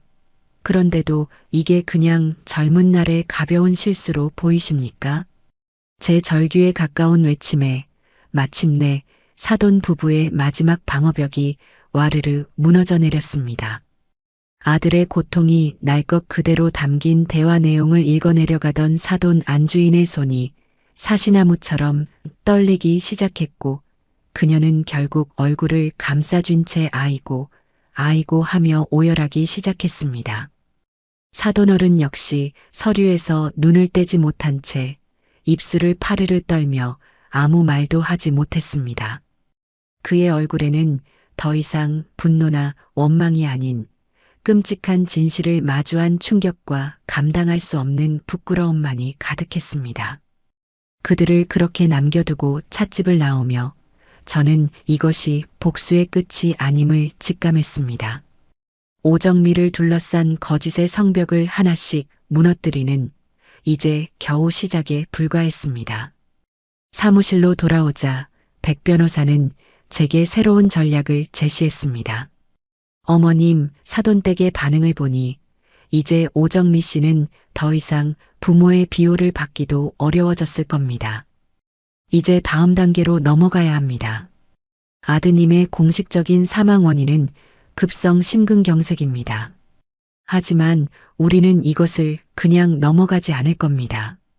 오정미 씨의 외도와 금전적 착취가 아드님에게 얼마나 극심한 정신적 고통을 주었는지, 그리고 그 스트레스가 아드님의 건강을 급격히 악화시켜 죽음에 이르게 한 중대한 요인이라는 것을 의학적으로 증명해 보일 겁니다. 그의 말은 제게 또 다른 길을 열어주었습니다. 단순히 상속 재산을 지키는 것을 넘어 아들의 죽음에 대한 며느리의 도의적, 어쩌면 법적 책임까지 물을 수 있는 방법이 될지도 몰랐습니다. 우리는 수소문 끝에 아들이 마지막으로 건강검진을 받았던 대학병원의 심장내과 전문의를 찾아갔습니다. 하얀 가운을 입은 의사는 처음에는 우리의 방문을 의아해했지만 제가 가져온 증거 자료들을 보여주며 아들이 겪었을 정신적 고통에 대해 눈물로 호소하자 그의 표정은 점차 심각하게 변했습니다. 그는 아들의 진료 기록과 증거들을 한참 동안 비교 검토하더니 조심스럽게 입을 열었습니다. 아드님의 경우 심전도 검사상 경미한 수준의 부정맥 소견이 있었습니다. 물론 이것 자체는 흔한 증상이고 평소에 관리만 잘하면 일상생활에 전혀 문제가 없는 수준이었죠. 하지만 어머님께서 보여주신 자료들을 보면 아드님께서는 사망 직전까지 일반인이 감당하기 힘든 수준의 극심한 정신적 스트레스에 지속적으로 노출되었던 것으로 보입니다. 의학적으로 이런 과도한 정신적 스트레스는 교감신경을 과항진시켜 심장에 치명적인 부담을 주게 됩니다. 이는 기저질환을 급격히 악화시키고 치명적인 부정맥이나 심근경색을 유발하는 매우 중요한 요인이 될 수 있습니다. 그는 우리의 요청에 따라 고인의 사망은 장기간 지속된 극심한 정신적 스트레스와 유의미한 의학적 인과관계가 있을 것으로 강력히 사료된다는 내용의 아주 구체적이고 무게감 있는 공식 의사 소견서를 작성해 주었습니다. 그것은 오정미의 목을 겨눌 또 하나의 날카롭고 차가운 칼날이었습니다. 그리고 며칠 뒤 최 실장에게서 결정적인 연락이 왔습니다. 내연남 차승혁의 뒷조사를 하던 중 아주 놀라운 사실을 발견했다는 것이었습니다. 그는 제게 두툼한 보고서를 건넸습니다. 차승혁은 단순한 한량이 아니었습니다. 그는 부유한 유부녀나 이혼녀들에게 의도적으로 접근해 돈을 뜯어내는 것을 전문으로 하는 상습범, 이른바 제비였습니다. 보고서에는 그에게 똑같은 수법으로 당한 다른 피해자들의 신상과 피해 내역이 상세히 정리되어 있었습니다. 저는 보고서를 읽는 내내 치밀어 오르는 분노를 참을 수 없었습니다. 그리고 그와 동시에 이것이 저들에게 마지막 일격을 가할 수 있는 절호의 기회임을 직감했습니다. 최 실장은 제게 피해자 몇 명의 연락처를 넘겨주었습니다. 저는 한치의 망설임도 없이 그들에게 전화를 걸기 시작했습니다. 첫 번째로 전화를 건 여성은 처음에는 자신을 드러내기를 무척 꺼려하며 수치심에 떨고 있었습니다. 그녀는 자신이 바보 같았다며 자책하고 모든 것을 잊고 싶다고만 했습니다. 저는 그녀를 다그치지 않고 제 아들의 이야기를 차분하게 들려주었습니다. 남편을 잃은 슬픔 속에서 그 남편의 유품마저 내연남에게 상납한 며느리를 마주해야 했던 제 기막힌 심정을 말이죠. 저 역시 당신처럼 처음에는 모든 것이 부끄럽고 숨고 싶었습니다. 내 아들이 그런 여자에게 놀아났다는 사실을 인정하고 싶지 않았습니다. 하지만 우리가 이렇게 숨어버리면 차승혁 같은 인간은 평생을 저렇게 다른 사람의 피를 빨아먹으며 살 겁니다.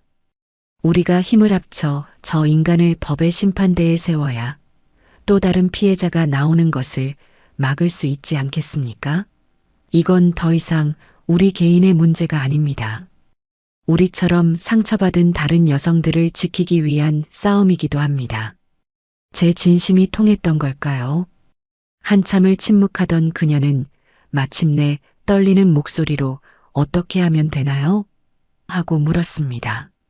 저는 그녀를 시작으로 다른 피해자들과도 연락을 취해 차승혁을 사기죄로 공동 고소할 준비를 시작했습니다. 이제 진실의 포위망은 오정미뿐만 아니라 그녀의 공범인 차승혁의 목까지 바짝 조여오고 있었습니다. 저는 전화기를 내려놓고 창밖을 보았습니다. 어둠이 짙게 깔린 도시의 불빛들이 마치 저를 응원하는 함성처럼 느껴졌습니다. 이 길고 어두운 싸움의 끝이 조금씩 보이기 시작하고 있었습니다. 최후의 결전일이 밝았습니다. 그날 아침 저는 동이 트기도 전에 잠에서 깨어났습니다. 밤새 잠을 설쳤지만 정신은 오히려 칼날처럼 벼려져 있었죠. 옷장 가장 깊숙한 곳에 보관해 두었던 가장 단정하고 위험 있어 보이는 검은색 정장을 꺼내 입고 거울 앞에 섰습니다. 거울 속에는 슬픔에 잠긴 늙은 어미가 아닌 아들의 명예를 되찾기 위해 마지막 전쟁에 나서는 장군의 모습이 비치고 있었습니다. 저는 백승철 변호사의 사무실로 향하기 전 조용히 아들의 사진 앞에 앉아 향을 하나 피워 올렸습니다.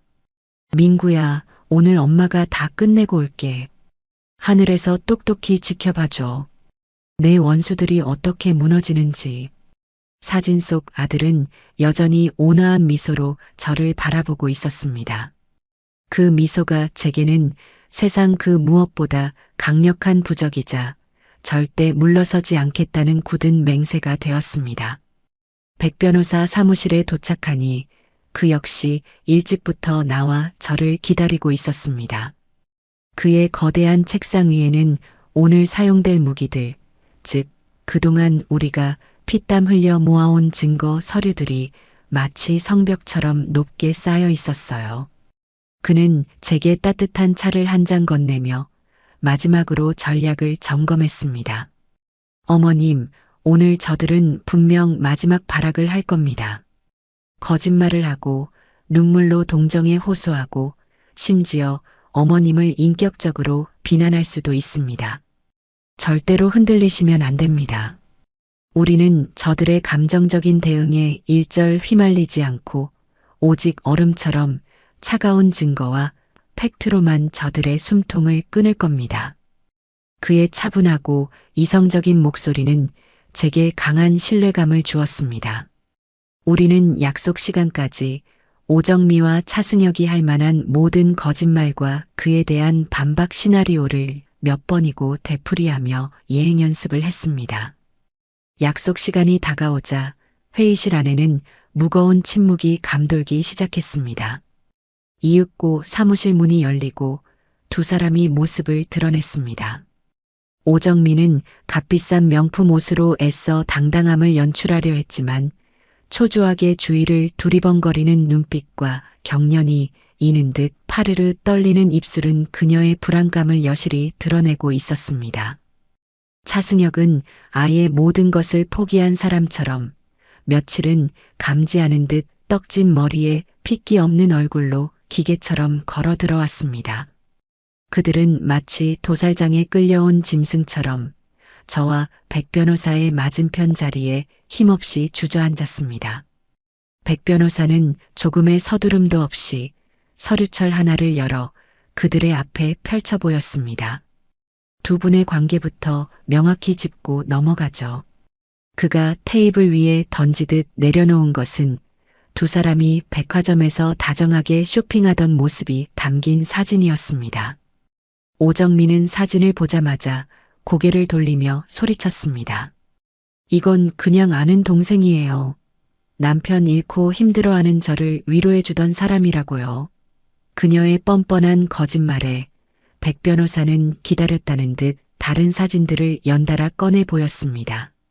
호텔 주차장으로 함께 들어가는 모습, 고급 레스토랑에서 서로에게 음식을 먹여주는 모습, 심지어 심야에 아들의 차를 타고 한적한 곳으로 향하는 모습까지. 사진이 한 장씩 추가될 때마다 오정미의 얼굴은 하얗게 질려갔습니다. 아는 동생과 이렇게 밤늦게 호텔에 드나들고 고인이 된 남편의 차를 몰고 데이트를 즐기시나 봅니다. 오정미 씨? 백 변호사의 서늘한 질문에 오정미는 아무 대답도 하지 못했습니다. 이어서 백 변호사는 은행거래 내역서를 펼쳤습니다. 고 이민구 씨가 사망하기 6개월 전부터 오정미 씨의 카드 사용액이 급증했습니다. 특히 명품 구입과 고급 레스토랑, 호텔 숙박비로 지출된 금액이 수천만 원에 달합니다. 이 돈의 출처는 모두 고 이민구 씨의 월급 통장이었고요. 그리고 같은 시기 오정미 씨는 차승혁 씨의 계좌로 매달 수백만 원씩을 꾸준히 송금했습니다. 이것도 힘들어하는 자신을 위로해준 아는 동생에 대한 고마움의 표시였습니까? 백 변호사가 하나씩 증거를 들이밀 때마다 오정미는 무너져 내렸습니다. 그녀는 부부 사이의 돈 문제일 뿐이에요. 그이가 저 쓰라고 준 돈이라고요. 라며 마지막 발악을 했지만 그 목소리에는 더 이상 힘이 실려 있지 않았습니다. 그때 저는 제가 직접 나서야 할 때임을 직감했습니다. 저는 제 아들이 친구와 나누었던 메신저 대화록을 꺼내 들고 떨리는 목소리로 그 내용을 직접 읽어 내려가기 시작했습니다. 나 더 이상은 못 살겠다. 정미, 아무래도 다른 남자가 있는 것 같아. 나 정말 미칠 것 같아. 이게 제 아들이 죽기 전 친구에게 보낸 마지막 메시지입니다. 오정미 씨, 당신이 남편이 준 돈이라며 명품을 휘감고 이 남자와 놀아나고 있을 때 내 아들은 홀로 이런 지옥 속에서 죽어가고 있었습니다. 제 목소리는 낮았지만 회의실의 모든 공기를 얼어붙게 만들 만큼 차가웠습니다. 대화록에 담긴 아들의 고통스러운 절규를 직접 듣게 된 오정민은 마침내 모든 것을 포기한 듯 고개를 떨구었습니다. 그때까지 죽은 듯이 앉아있던 차승혁이 이제 모든 게 끝났다고 생각했는지 슬그머니 자리에서 일어나려 했습니다. 백 변호사의 눈이 번뜩였습니다. 차승혁 씨, 어디 가시려고요? 당신은 지금부터 시작입니다. 백 변호사는 새로운 서류철을 그의 앞에 던졌습니다. 표지에는 그의 이름이 선명하게 박혀 있었죠. 차승혁이 의아한 표정으로 서류를 들추자 그의 얼굴은 순식간에 잿빛으로 변했습니다. 그 안에는 그에게 똑같은 수법으로 당했던 다른 피해 여성들의 사진과 진술서가 가득 들어 있었기 때문입니다. 차승혁 씨, 강남에 거주하는 40대 여성 최모 씨를 아십니까? 2년 전 헬스클럽에서 만나 진정한 사랑을 찾았다며 접근해서 1억 원을 뜯어내셨더군요. 백 변호사의 말에 차승혁의 동공이 격렬하게 흔들렸습니다. 또 서초동에 사는 이혼녀 박모 씨는 어떻습니까? 당신의 상처를 보듬어 주겠다며 접근해서 그녀의 아파트까지 담보로 잡히게 만드셨고요. 이분들 모두가 당신을 공동으로 고소할 준비를 마쳤습니다. 오정미 씨에게 했던 것과 똑같은 레퍼토리로 여러 여성의 인생을 망가뜨리셨더군요. 이제 당신이 설 자리는 법정의 피고인석밖에 남지 않았습니다. 궁지에 몰린 쥐는 고양이를 문다고 했던가요? 자신이 사기죄로 감옥에 갈 위기에 처하자 차승혁은 옆에 앉은 오정미를 구명줄 삼아 발악하기 시작했습니다. 그는 갑자기 자리에서 벌떡 일어나 제 앞에 무릎을 꿇었습니다. 어머님, 저는 정말 억울합니다. 저를 이렇게 만든 건 다 저 여자예요. 그는 오정미를 삿대질하며 그동안 감춰왔던 모든 추악한 진실을 쏟아내기 시작했습니다. 처음부터 저 여자가 계획적으로 접근했어요. 헬스클럽에서 제 몸을 보고는 자기 남편은 돈만 많고 재미없는 사람이라고, 자기가 시키는 대로만 하면 평생 돈 걱정 없이 살게 해주겠다고 저를 유혹했습니다. 남편이 곧 죽을 병에 걸려서 얼마 못 살 거라는 말까지 했어요. 남편 유산 받으면 그 절반을 떼어줄 테니 자기와 함께 살자고 한 건 바로 오정미, 저 여자란 말입니다. 뭐, 지금 무슨 정신 나간 소리를 하는 거야. 내연남의 발언에 오정미는 경악하며 소리쳤습니다. 두 사람은 이제 서로의 머리채라도 잡을 것처럼 삿대질을 하며 추악한 진실 공방을 벌이기 시작했습니다. 내가 나 사랑한다고 했잖아. 내 모든 걸 책임지겠다고 했잖아. 사랑? 돈 보고 달려드는 너 같은 속물을 누가 사랑해. 나는 너가 아니라 네 남편 돈을 보고 만난 거야. 이 멍청한 여자야. 서로를 향한 저주와 폭로가 회의실을 가득 메웠습니다. 저는 그 지옥도를 말없이 지켜보았습니다. 제 아들을 기만하고 죽음으로 몰고 간 자들의 마지막은 이토록 더럽고 비참했습니다. 한바탕 폭풍이 휩쓸고 지나간 뒤 두 사람이 지쳐서 헐떡일 때 백 변호사는 조용히 마지막 서류 2장을 테이블 위에 내려놓았습니다. 상속 포기각서와 부당이득 반환 및 위자료 지급 약정서. 그는 오정미를 향해 최후 통첩을 날렸습니다. 오정미 씨, 길은 2가지입니다. 지금 이 자리에서 모든 상속 권리를 포기하고 그동안 내 아들의 돈으로 호의호식하며 빼돌린 모든 것을 토해내겠다는 각서에 서명하십시오. 그러면 어머님께서는 당신을 용서하지는 않겠지만 형사고소는 하지 않으실 겁니다. 하지만 여기서 단 하나라도 거부한다면 우리는 당신을 차승혁의 사기 공범으로 함께 묶어서 법정에 세울 겁니다. 당신 남편이 곧 죽을 병에 걸렸다는 거짓말로 남자를 유혹해 재산을 빼돌리려 한 사기모의 혐의까지 추가해서 말이죠. 선택은 당신의 몫입니다. 백 변호사의 말은 오정미의 마지막 남은 자존심과 희망까지 완전히 꺾어버렸습니다. 그녀는 무너져 내렸습니다. 실성한 사람처럼 한참을 울부짖던 그녀는 결국 떨리는 손으로 펜을 잡았습니다. 그녀가 자신의 이름을 한자 한자 적어 내려갈 때마다 저는 그녀의 인생이, 그녀의 모든 욕망이 함께 부서져 내리는 소리를 들었습니다. 마침내 모든 서류에 서명을 마친 오정미는 껍데기만 남은 인형처럼 의자에 주저앉았습니다. 길고 길었던 전쟁은 그렇게 저의 처절하고도 완벽한 승리로 막을 내리고 있었습니다. 오정미가 굴복의 문서에 서명한 이후 저는 잠시 숨을 고를 틈도 없이 다음 단계를 밟아 나갔습니다. 승리의 여운에 취해 있을 시간이 없었어요. 저들의 항복을 법의 이름으로 그리고 세상의 이름으로 확고하게 못 박아야만 했습니다. 백 변호사는 약속대로 다음 날 아침 일찍 법원으로 향했습니다. 오정미의 자필 서명과 인감도장이 찍힌 상속포 기각서와 재반 증거들을 가정법원에 제출하자 법원은 이례적일 정도로 신속하게 움직였습니다. 며칠 후 마침내 상속인 오정미는 피상속인고 이민구의 재산에 대한 상속권을 상실하였음을 확인한다는 내용의 판결문이 제 손에 들려왔습니다. 그 차갑고 딱딱한 법률 용어들이 제게는 아들의 억울함을 씻어주는 성스러운 주문처럼 느껴졌습니다. 법정을 나오는 제 어깨 위로 따스한 햇살이 쏟아졌고 저는 비로소 제 아들의 영혼이 조금이나마 편히 쉴 수 있게 되었다는 안도감에 깊은 숨을 내쉬었습니다. 차승혁에 대한 심판은 더욱 가혹하고 신속하게 진행되었습니다.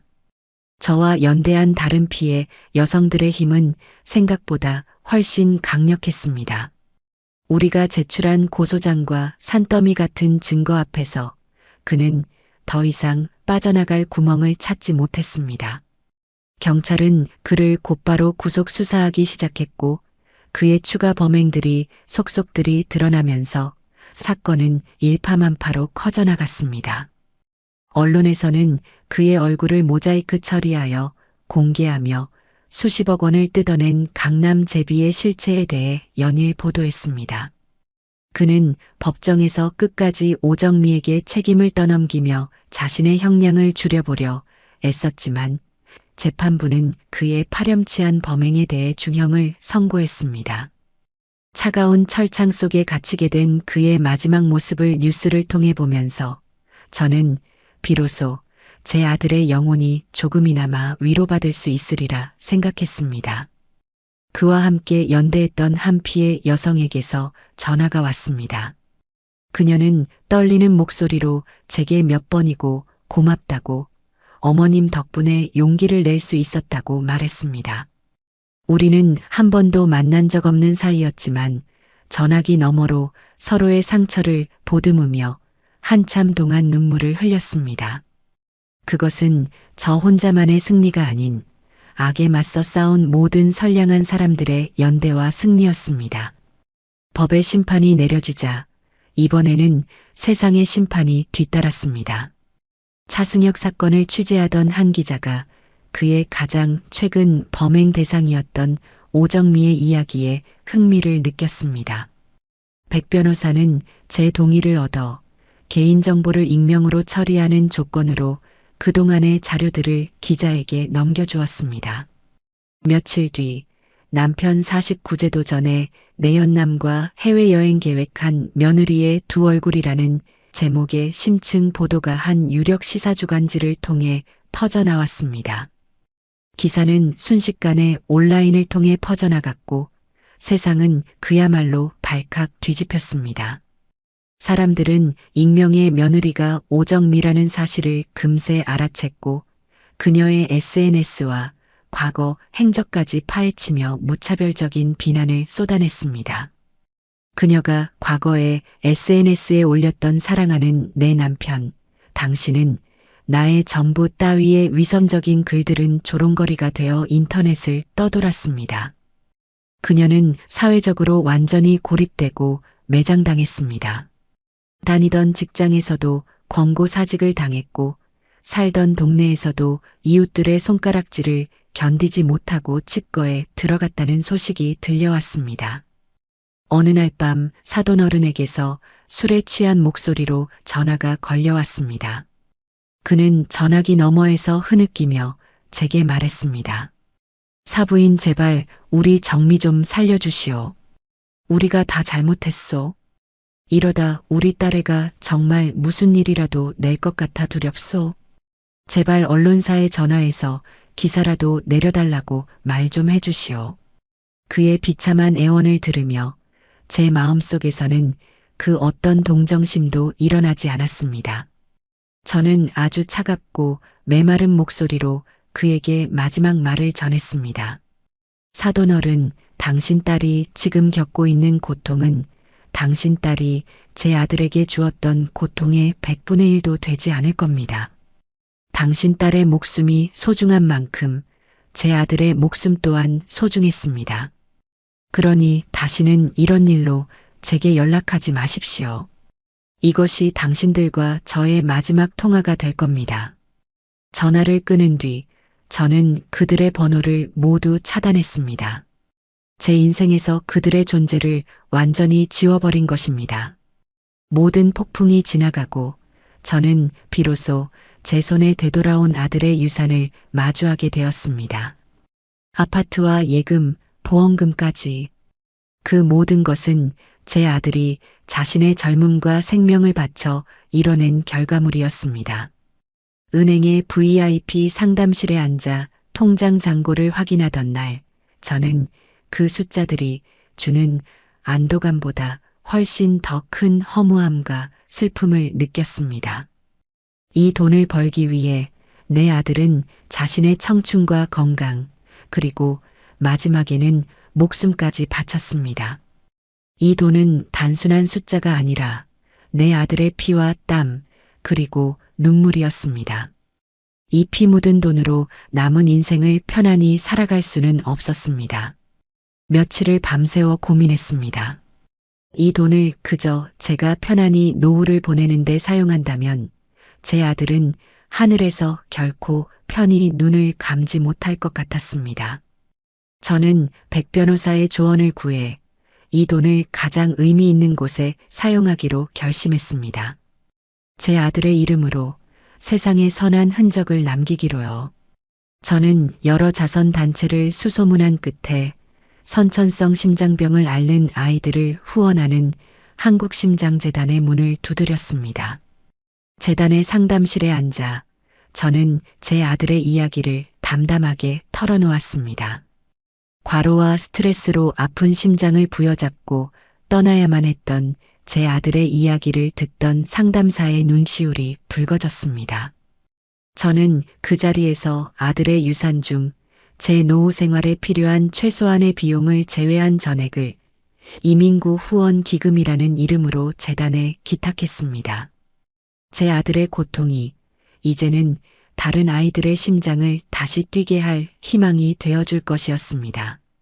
기부 약정서에 서명을 하던 순간 저는 제 평생 느껴보지 못했던 깊은 충만감과 평화를 느꼈습니다. 증오와 복수심으로 가득했던 제 마음의 빈자리가 따뜻한 온기로 천천히 채워지는 기분이었습니다. 이 길고 잔인했던 복수의 끝에서 저는 비로소 제 아들의 이름을 명예롭게 지켜냈다는 사실에 조용히 미소 지을 수 있었습니다.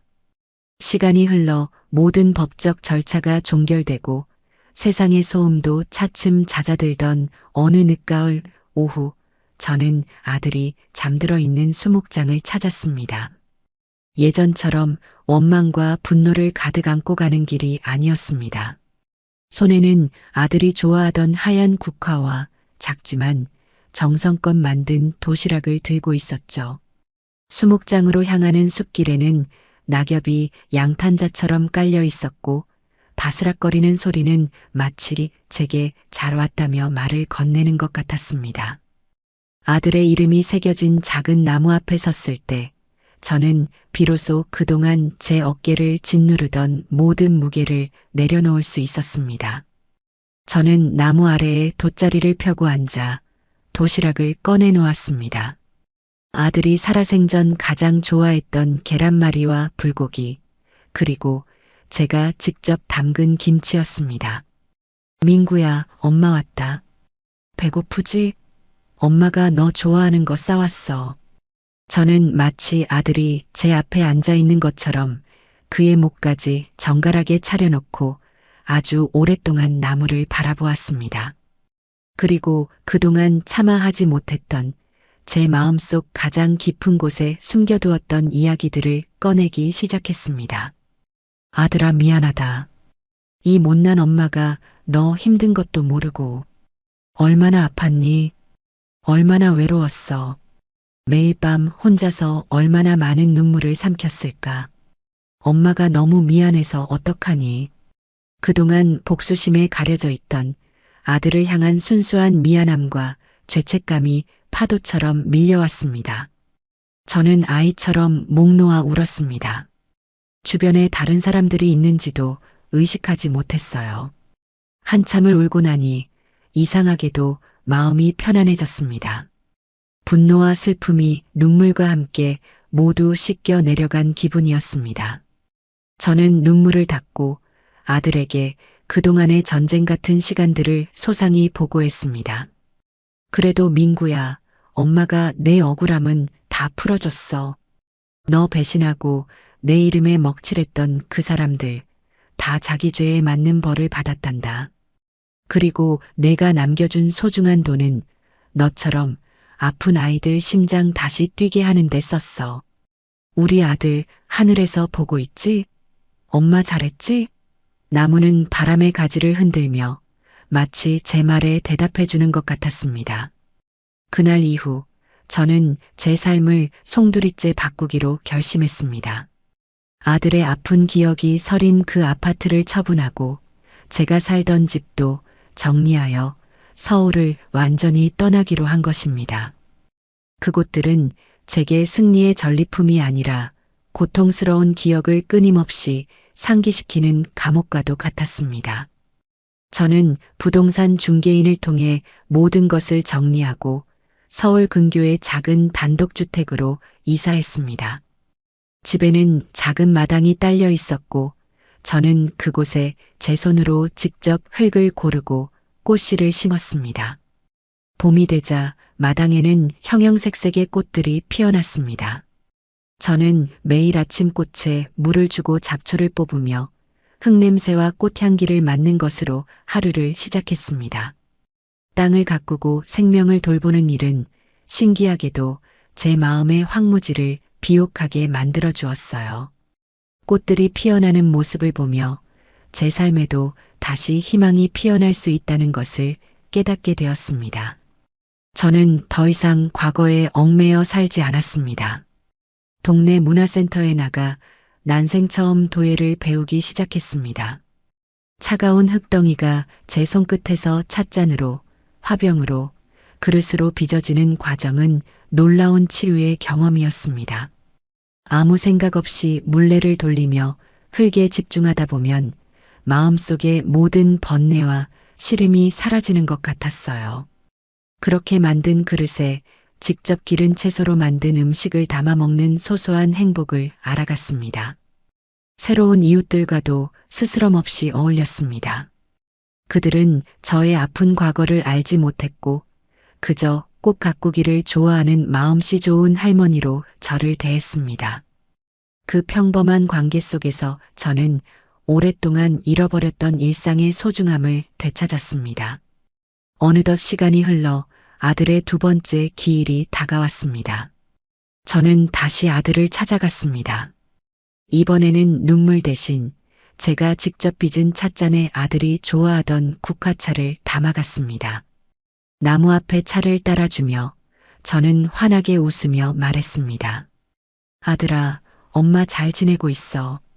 밥도 잘 먹고 잠도 잘 자고 좋은 친구들도 많이 사귀었단다. 내 걱정은 조금도 하지 말고 너는 그곳에서 그저 편안하게 행복하기만 하렴. 엄마도 여기서 내 몫까지 우리 아들 몫까지 열심히 행복하게 살 테니까. 집으로 돌아오는 길, 차창 밖으로 붉게 물든 저녁 노을을 바라보았습니다. 제 인생도 저 노을처럼 가장 치열하고 뜨거웠던 시간이 지나고 이제는 고요하고 아름다운 황혼을 맞이하고 있었습니다. 저는 더 이상 슬픔에 잠긴 피해자도 복수에 불타는 전사도 아니었습니다. 저는 제 아들을 영원히 가슴에 품고 그 사랑의 힘으로 남은 생을 누구보다 단단하고 아름답게 살아갈 세상에서 가장 강인한 어머니였어요.